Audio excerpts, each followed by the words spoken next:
Questions tonight for the government's £5 billion work programme. Preliminary figures obtained by Channel 4 News suggest one of the biggest providers has badly failed. In 1 year, out of all the unemployed people supposedly helped by A4E, less than 4% found work. That's less than the government predicted would find work if they got no help at all. People on A4E's programmes have told us how they felt abandoned. The company's main shareholder, Emma Harrison, is a multi-millionaire on the back of government contracts.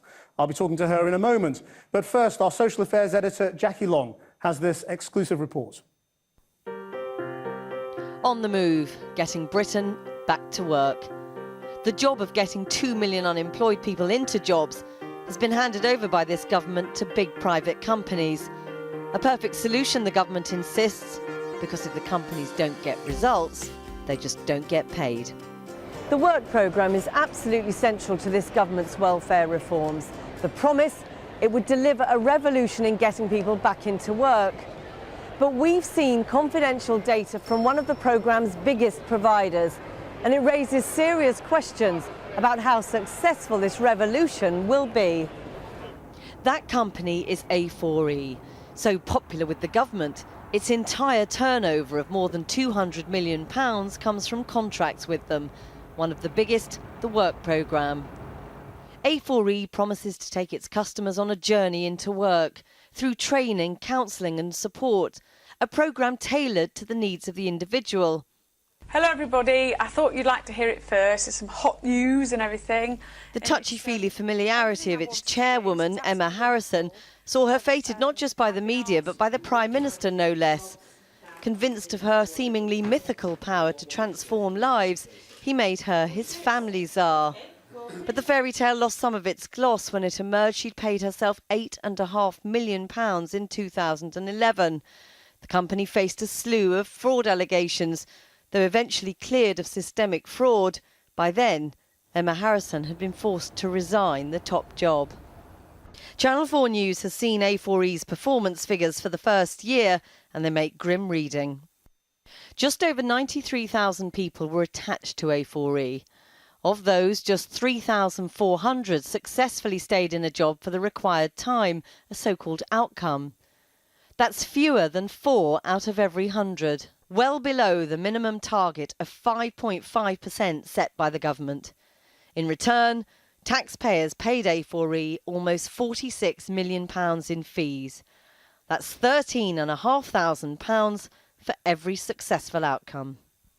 Roland Dibden is one of A4E's customers. He went on the programme last December after losing his job as a bin man. He says it took 8 months before he was given basic training.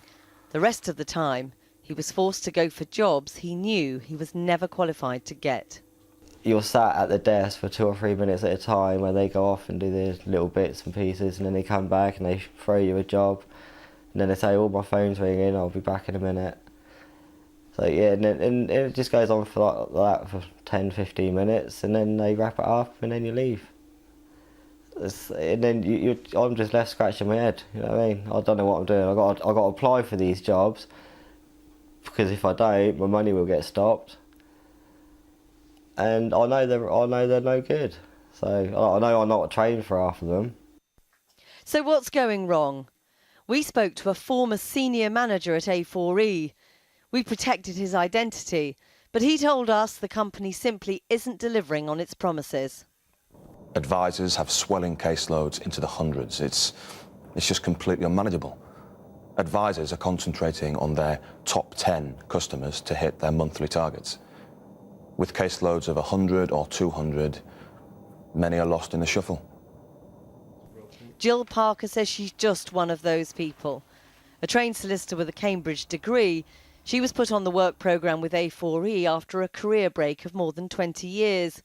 She says all talk of a tailored programme to fit her needs was laughable. A4E wouldn't have cared what I'd done. They're not interested in anybody's skills progression, if you like. All they want is to get people into a job as fast as possible, and they don't have any skill that would enable them to tailor anything to a particular individual. And the former senior manager at A4E said staff desperate to meet their targets were claiming payments for jobs the customers had found themselves. Customers finding their own jobs, does it happen? Absolutely. Is it acted upon and claimed? Yes. But we always have to be able to demonstrate that we have done something for the customer. So we pay for their bus fare, the first weeks of work, or provide them with equipment like boots so that the job is claimable and that it can't be questioned. Before stepping down as chairwoman of A4E, we've discovered Emma Harrison claimed a further dividend of £250,000 this year. From her Derbyshire manor house, she remains the major shareholder. A spokesman for A4E said tonight the figures were out of date and don't give a full picture, and that they strive to improve the service for their customers. Long-awaited Department for Work and Pensions figures are expected in November.